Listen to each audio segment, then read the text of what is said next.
Balance वो होता है जैसे कि अब यहाँ से ये जो एरिया है इसको हम पकड़ के खींचते हैं तो ये किसी भी चीज़ से बंधा होता है, तो ये जो एरिया होता है ये बताता है कि इसका मेज़र कितना है, कि कितना हमने फोर्स लगाया है इसके ऊपर। ठीक है,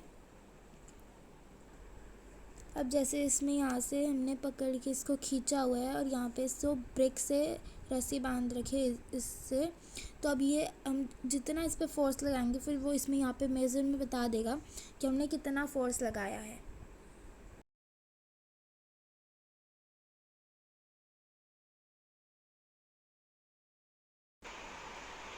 Spring balance is a device used for measuring the force acting on an object. It contains a coiled spring which gets stretched when a force is applied to its end.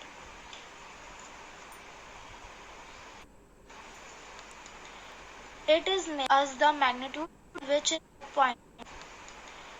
It is measured by a pointer which is attached to the spring. The reading on the scales gives us the magnitude of the force. संपर्क में आने वाली दो सतहों पर अनियमितताएं घर्षण का कारण बनती हैं। अब संपर्क में आने वाली दो सतहें जो हैं, अब ये दो सतहें, इस पर जो अनियमितताएं होती है वो घर्षण का कारण बनती हैं। यहाँ तक कि बहुत चिकनी दिखने वाली सतहों में भी बड़ी संख्या में सूक्ष्म अनियमितताएं होती हैं। दो सतहों पर अनियमितताएं एक साथ जकड़ जाती हैं। जब किसी सतह को हिलाने की कोशिश की जाती है तो बंधन पार पाने के लिए एक बल का प्रयोग करना पड़ता है। रुक्ष सतह पर अनियमितताएं की संख्या बहुत अधिक होती है। परिणाम स्वरूप रुक्ष सतह के शामिल होने पर घर्षण बल बढ़ जाता है।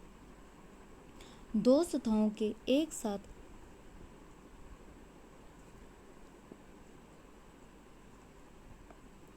दो सतहों को एक साथ अधिक दबाने पर घर्षण बल स्पष्ट रूप से बढ़ेगा।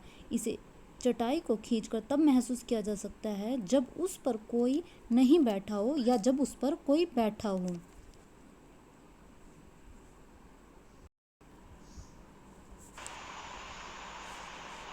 The amount of friction produced depend on the kind of surfaces that are touching and on how hard they are pressing against each other.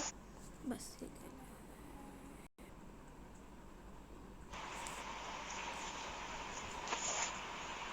Smoother surfaces which too have irregularities but in less quantity. Friction is caused by irregularities on the two surfaces whenever a surface tends to slide over another surfaces or it actually moves over it.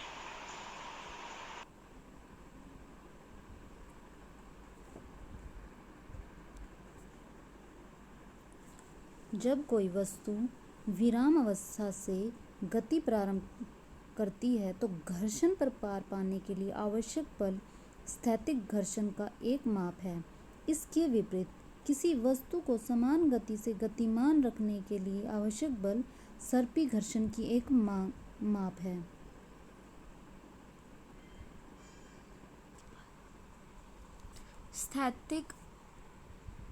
स्थैतिक में जैसे यहाँ पे कोई box है, अब ये रुका हुआ है, जब ये नीचे आएगा तो इस फोर्स को हम क्या कहेंगे, स्थैतिक फोर्स कहेंगे। और जो सर्पी घर्षण जिसे हम कहते हैं स्लाइडिंग फ्रिक्शन, इसके विपरीत होता है। जब कोई जैसे कि अब ये है, अब ये स्लाइड करेगा तो ये उसको मतलब ये चलता ही रहेगा।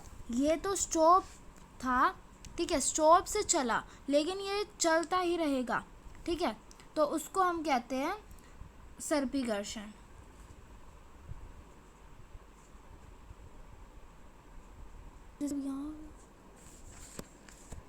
जब बॉक्स सरकना आरंभ कर देता है तो इसकी पृष्ठ के संपर्क बिंदुओं के पास फर्श के संपर्क बिंदु में जकड़ने के लिए पर्याप्त समय नहीं होता।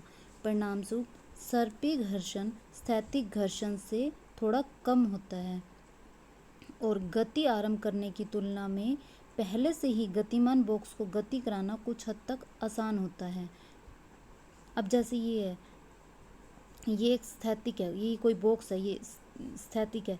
अब ये नीचे जाएगा, ये स्लाइडिंग होएगा, तो इसका घर्षण कम होएगा। जो चीज़ स्थिर है, जो चीज़ स्टैटिक पोजीशन में है, उसका घर्षण ज़्यादा होएगा। जो स्लाइडिंग में है उसका घर्षण कम होएगा, उसको रोकना मुश्किल हो जाता है, इसलिए इसका घर्षण कम होएगा। जो चीज़ स्थिर है उसका घर्षण ज़्यादा होता है, और जो चीज़ स्लाइडिंग में है उसका घर्षण कम होता है, क्योंकि वो चीज़ बहुत ही जल्दी फिसल जाती है।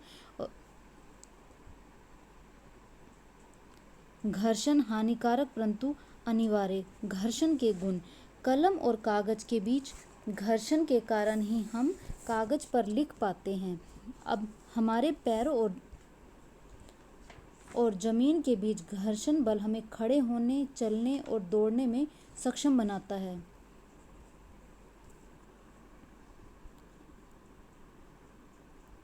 सड़क की सतह और वाहनों के टायरों के बीच घर्षण बल वाहनों को बिना फिसले सड़क पर चलने की अनुमति देता है।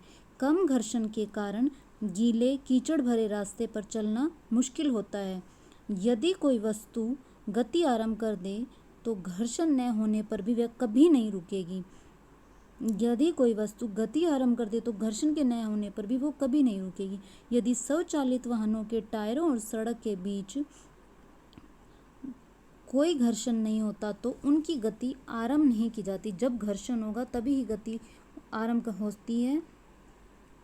अगर उनके बीच में घर्षण नहीं होगा तो ना तो गति को आरंभ किया जा सकता है और ना ही रोका जा सकता है, या दिशा परिवर्तित करने के लिए मोड़ा नहीं जा सकता।